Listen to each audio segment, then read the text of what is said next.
Good morning, this is Larry with another modern day parable. Today's parable is called The Blue Rose. Having four visiting family members, my wife was very busy, so I offered to go to the store for her to get some needed items, which included light bulbs, paper towels, trash bags, detergent, and Clorox. So off I went. I scurried around the store, gathered up my goodies, and headed for the checkout counter, only to be blocked in the narrow aisle by a young man who appeared to be about 16 years old. I wasn't in a hurry, so I patiently waited for the boy to realize that I was there. This is when he waved his hands excitedly in the air and declared in a loud voice, "Mommy, I'm over here." It was obvious now he was mentally challenged and also startled as he turned and saw me standing so close to him, waiting to squeeze by. His eyes widened and surprise exploded on his face as I said, "Hey buddy, what's your name?" "My name is Denny and I'm shopping with my mother," he responded proudly. "Wow," I said, "that's a cool name. I wish my name was Denny, but my name is Steve." "Steve like Steve Areno?" he asked. "Yes," I answered. "How old are you, Denny?" "How old am I, Mommy?" he asked his mother as she slowly came over from the next aisle. "You're 15 years old, Denny. Now be a good boy and let the man pass by." I acknowledged her and continued to talk to Denny for several more minutes about summer, bicycles, and school. I watched his brown eyes dance with excitement because he was the center of someone's attention. He then abruptly turned and headed toward the toy section. Denny's mom had a puzzled look on her face and thanked me for taking the time to talk to her son. She told me that most people wouldn't even look at him, much less talk to him. I told her that it was my pleasure, and then I said something that I have no idea where it came from, other than by the prompting of the Holy Spirit. I told her that there are plenty of red, yellow, and pink roses in God's garden. However, blue roses are very rare and should be appreciated for their beauty and distinctiveness. You see, Denny is a blue rose, and if someone doesn't stop and smell that rose with their heart and touch that rose with their kindness, then they've missed a blessing from God. She was silent for a second, then with a tear in her eye, as she asked, "Who are you?" Without thinking, I said, "Oh, I'm probably just a dandelion, but I sure love living in God's garden." She reached out, squeezed my hand, and said, "God bless you." And then I had tears in my eyes. I hope you liked today's story. Have a great day, and God bless.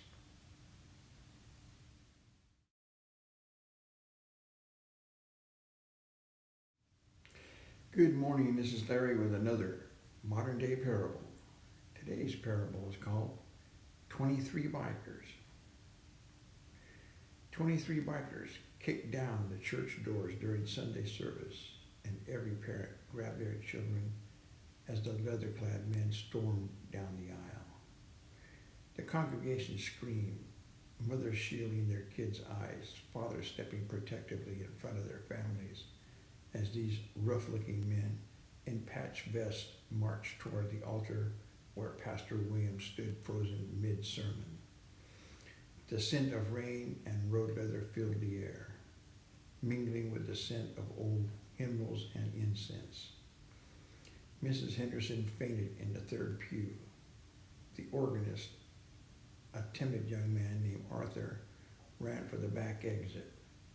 Everyone thought this was the violent biker gang attack they always feared would happen in their small, quiet town. Then the lead biker, a man whose formidable size and scarred face seemed to promise only violence, dropped to his knees in front of the altar. He ripped off his helmet, revealing a tear-streaked face, and began sobbing like a broken child because his own 6-year-old daughter was dying, and this was his last hope. The entire church fell into a stunned, deafening silence. The biker's sobs were the only sound. Raw and ragged and full of pain that was terrifyingly human. The other 22 bikers didn't just stand there. They knelt in unison behind their leader, their massive frames bowing as they removed their helmets, their heads lowered in a show of profound solidarity. Pastor Williams, his initial shock giving way to a pastor's instinct, slowly slipped down from the pulpit. He placed a gentle hand on the lead biker's trembling shoulder. "Son," he said, his voice soft but clear, "you are in the house of God. What troubles you?" The biker looked up, his eyes bloodshot with grief. "Pastor, please." He choked out the words from his soul. "My little girl, her name is Lily. The doctors at the hospital, they just told us there's nothing more they can do. They sent her home today to die." A collective gasp went through the congregation. The mother who had been shielding her children now clutched them for a different reason, their hearts aching with a sudden shared parental terror. We ain't exactly church-going folk, Pastor," the man continued, his voice cracking.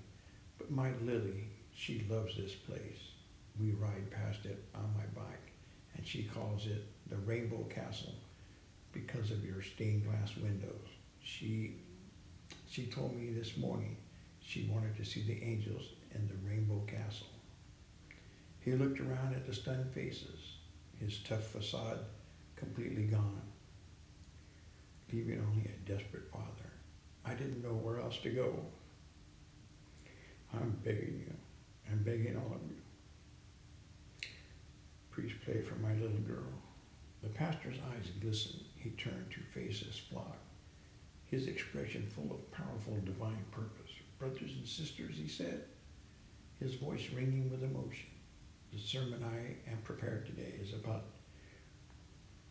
loving your neighbor. It seems God has decided to provide us with a practical demonstration instead of a lecture." He looked back at the kneeling men. "There will be no judgment here, son. Only grace." He invited the bikers to take the empty front pews. Then he turned back to the congregation. "I invite anyone who feels the spirit of compassion to come forward, not to guard, but to share the burden of this father." At first no one moved. Then an elderly woman, Mrs. Henderson, now revived and weeping softly, stood up and walked to the front. She gently placed her hand on the shoulder of the biker nearest to her. Her act of courage broke the spell. One by one, then in a flood, the people of the congregation rose from their pews. They walked down the aisle, their Sunday best mixing with worn-out leather. They laid their hands on the shoulders of the bikers, forming a bridge of touch and quiet prayer between two worlds that had, just moments before, been separated by fear. They didn't get the miracle they prayed for that day, not in the way they asked. Lily passed away peacefully 2 days later, but her funeral was something the town would never forget. The church was overflowing, a sea of black leather and Sunday suits. The bikers and the congregation didn't sit on opposite sides. They mingled together, a single grieving family, sharing tissues and stories and hugs. After the service, the lead biker, whose name they all knew as Mike, stood with Pastor Williams by the Rainbow Castle window. "Thank you, Pastor," Mike said, his voice thick. "We came here looking for a miracle for Lily." The pastor looked out at the two groups, now one, sharing food and memories in the church hall. I know, son, he replied softly, but sometimes the miracle isn't for the person we're praying for. Sometimes it's for everyone else. Mike didn't save his daughter, but in his moment of ultimate desperation, this bloody biker had kicked down the door to a church's heart, and in doing so, had saved them all. A touching story today. I hope you enjoyed it. Have a great day and God bless.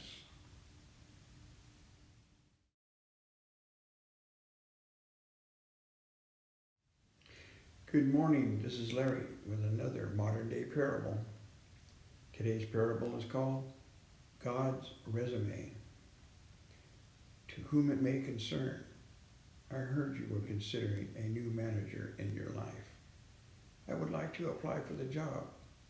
I believe I am the most qualified candidate. I am the only one that has ever done this job successfully. I was the first manager of human beings. In fact, I made them. So naturally, I know how humanity works and what is best to get people back into proper working condition. It will be like having the manufacturer as your personal mechanic. If this is your first time considering me, I would just like to point out that my salary has already been paid by the blood of my Son, Jesus, on the cross of Calvary. What I need from you is the acknowledgement that the price is sufficient to pay for all your sin and your independence from me. I need you to believe this in your heart and to tell somebody else about your decision with your mouth. The next thing I ask is the right to change and fix your life so you can learn how to stay close to me. I will make some major changes and revisions. They are not for you to worry about. I need your permission to execute these changes. My way and in my time, I will change your desires and give you the strength to make the change. Please keep your hands out of the way. Don't try to help me and don't resist me. I really do need your full commitment and cooperation. If you give me those, the process can go smoothly without delays. Yours sincerely, God. P.S. I created the heavens and the earth. I am. Below is my resume. Experience from the beginning of time, before the beginning of time. From everlasting to everlasting, I made time. Ability, all powerful.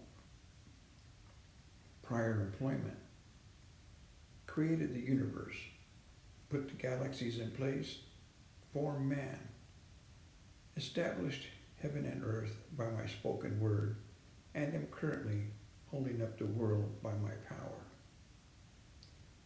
Education and training. I am, and I have all knowledge. Character reference. Love, light, and life. 1 John 4:16, 1 John 1:5, and John 14:6. A representative, but by no means conclusive list of other character traits.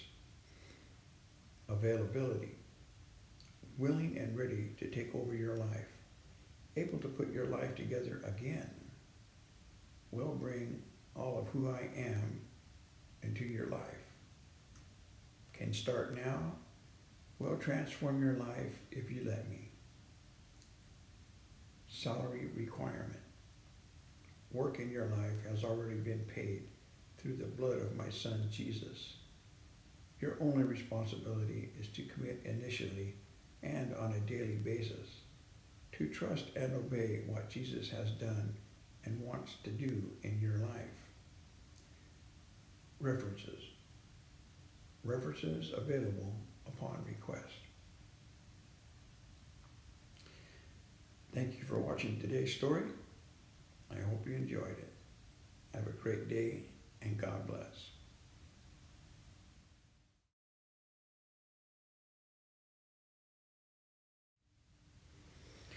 Good morning. This is Larry with another modern day parable. This parable is called The Scorpion. There was this Christian who saw a scorpion floundering in the water. He decided to save it by stretching out his finger, but the scorpion stung him. The man still tried to get the scorpion out of the water, but the scorpion stung him again. A man nearby told him to stop trying to save the scorpion that kept stinging him. But the Christian said, "It is the nature of the scorpion to sting. It is my nature to love. Why should I give up my nature to love just because it is the nature of the scorpion to sting?" Don't give up on loving. Don't give up your goodness, even if people around you sting. Hope you enjoyed today's short message. Have a great day and God bless.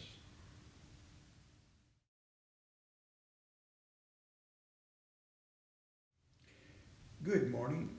This is Larry with another modern day parable. Today's parable is called An Email from Heaven.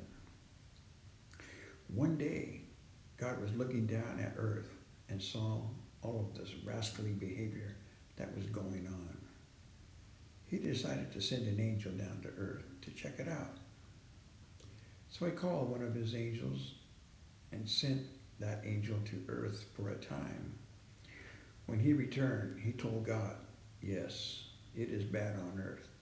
95% are misbehaving and 5% are not." God thought about it for a moment and said, maybe I better send down a second angel to get another opinion. So God called another angel and sent him to earth for a time also. When the angel returned, he went to God and said, "Yes, it's true.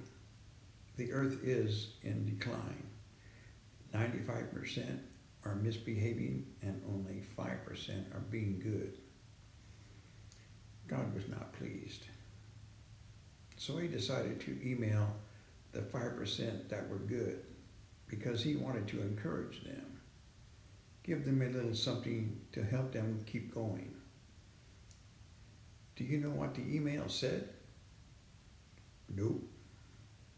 Oh, so you didn't get one either. Hope you enjoyed today's video. It was short, but a little bit of humor. Have a great day, and God bless.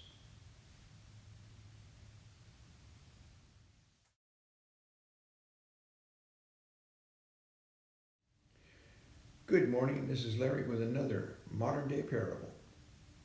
Today's parable is called The Dart Test.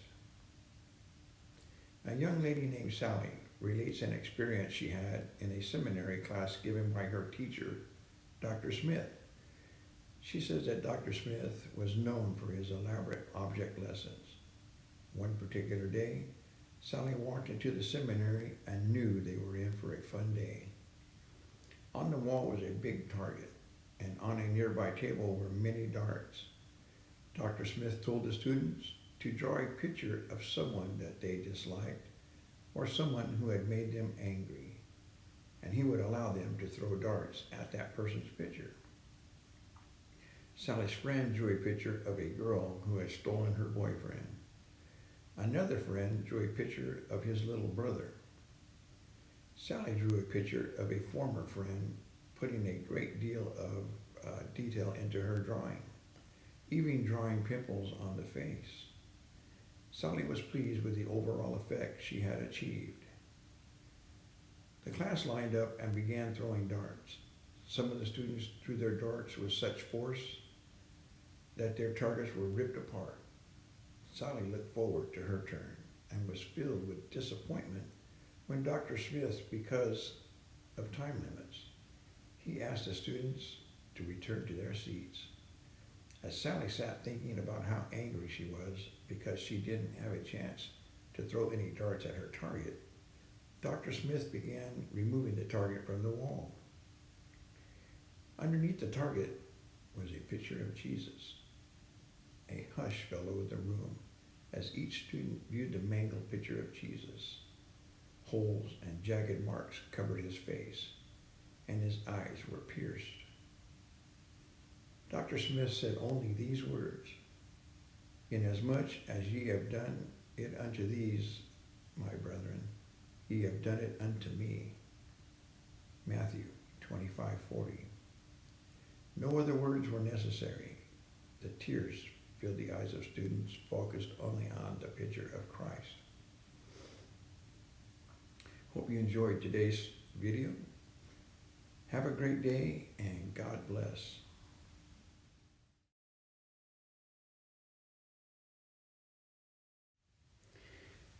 Good morning, this is Larry with another modern day parable. Today's parable is called God's Cake. A daughter is telling her mother how everything is going wrong. She's failing algebra, her boyfriend broke up with her, and her best friend is moving away. Meanwhile, her mother is baking a cake and asks her daughter if she would like a snack. The daughter says, "Absolutely, Mom. I love your cake." "Here, have some cooking oil," her mother offers. "Yuck," says her daughter. "How about a couple of raw eggs?" "Gross, Mom." "Would you like some flour then? Or maybe baking soda?" "Mom, those are all yucky." To which the mom replies, "Yes, all those seem bad all by themselves, but when they are put together in the right way, they make a wonderfully delicious cake." God works the same way. Many times we wonder why He would let us go through such a bad and difficult time. But God knows that when He puts these things all in His order, they always work out for good. We just have to trust Him, and eventually they will all make something wonderful. Hope your day is a piece of cake. Hope you liked today's video. Have a great day and God bless.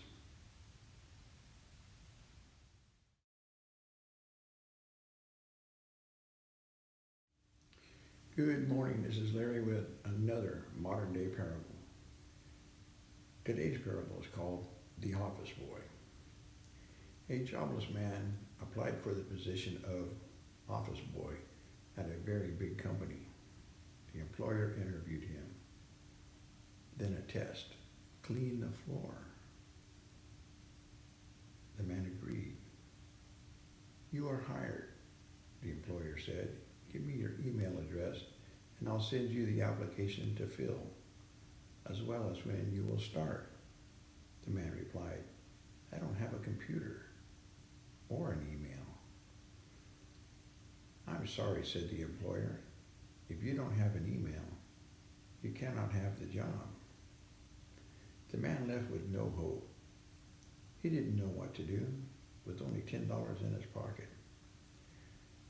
He then decided to go to the supermarket and bought a 10-pound tomato crate.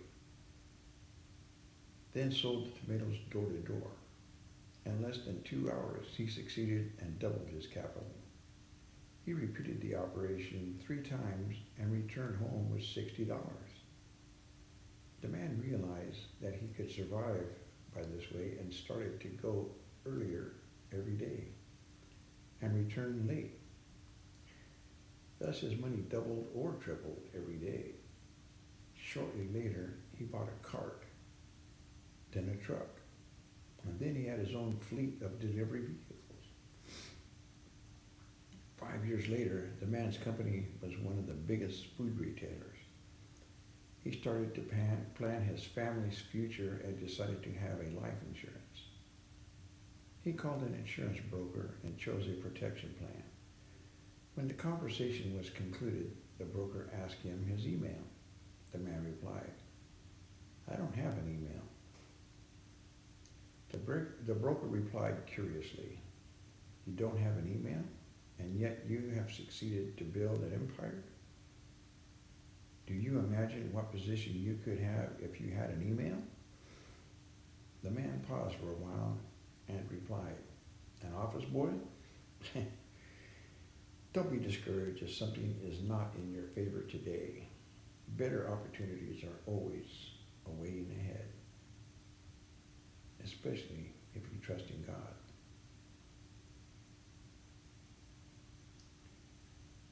Hope you liked today's story. Have a great day and God bless.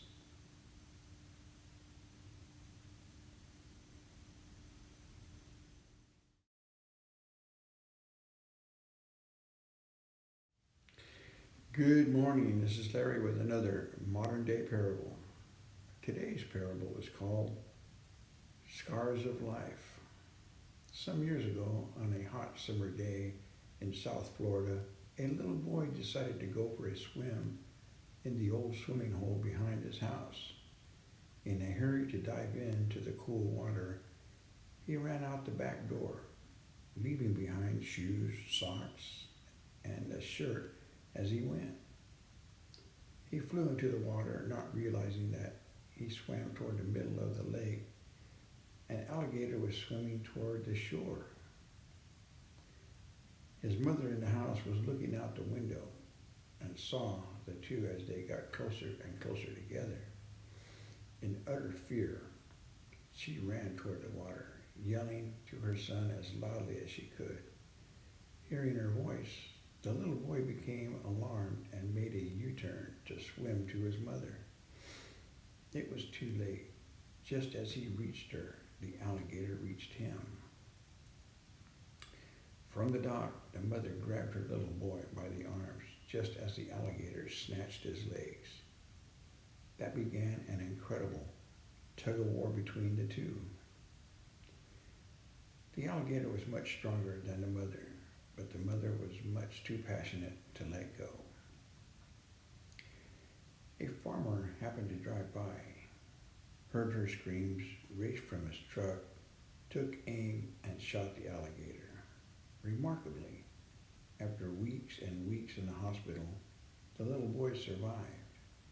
His legs were extremely scarred by the vicious attack of the animal, and on his arms were deep scratches where his mother's fingernails dug into his flesh in her effort to hang on to her son she loved.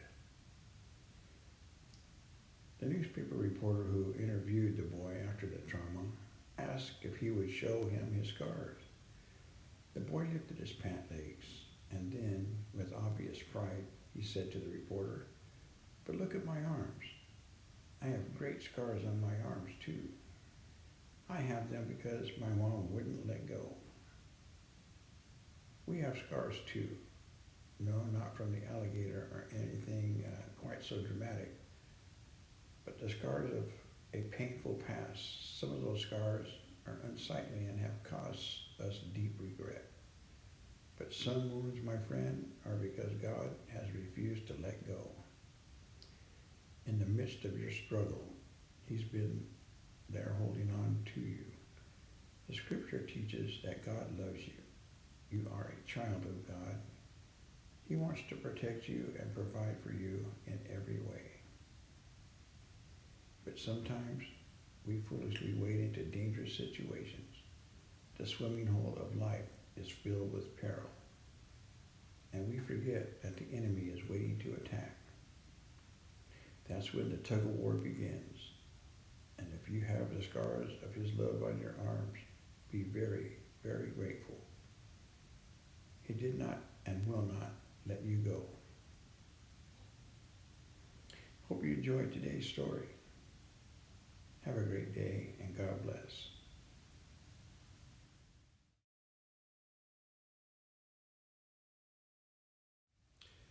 Good morning. This is Larry with another modern day parable.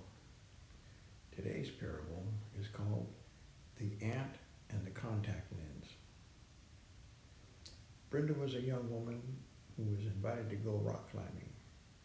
Although she was scared to death, she went with her group to a tremendous granite cliff.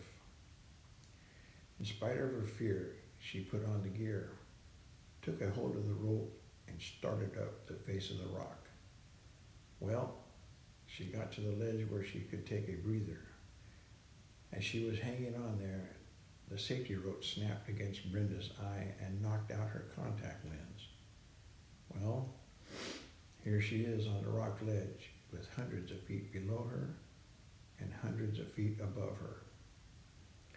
Of course, she looked and looked and looked, hoping it had been landed on the ledge, but it just wasn't there. Here she was, far from home, her sight now bleary. She was desperate and began to get upset, so she prayed to the Lord to help her to find it.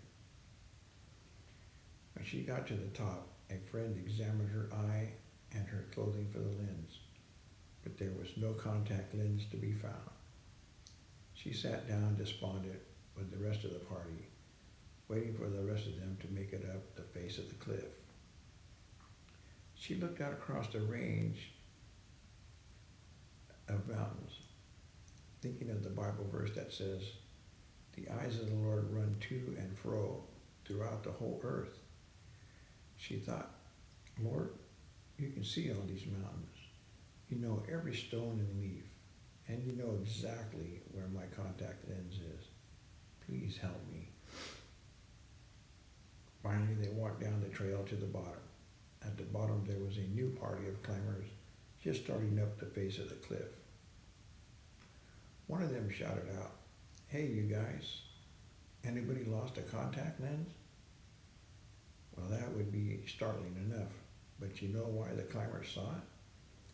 An ant was moving slowly across the face of the rock, carrying it. Brenda told me that her father was a cartoonist. When she told him the incredible story of the ant, the prayer, and the contact lens, he drew a picture of an ant lugging that contact lens with the words, "Lord, I don't know why you want me to carry this thing. I can't eat it, and it's awfully heavy. But if this is what you want me to do, I'll carry it for you."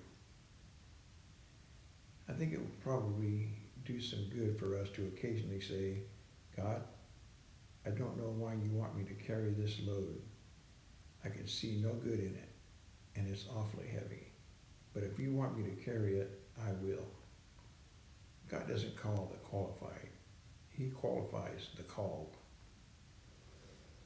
I hope you liked today's story. Have a great day, and God bless.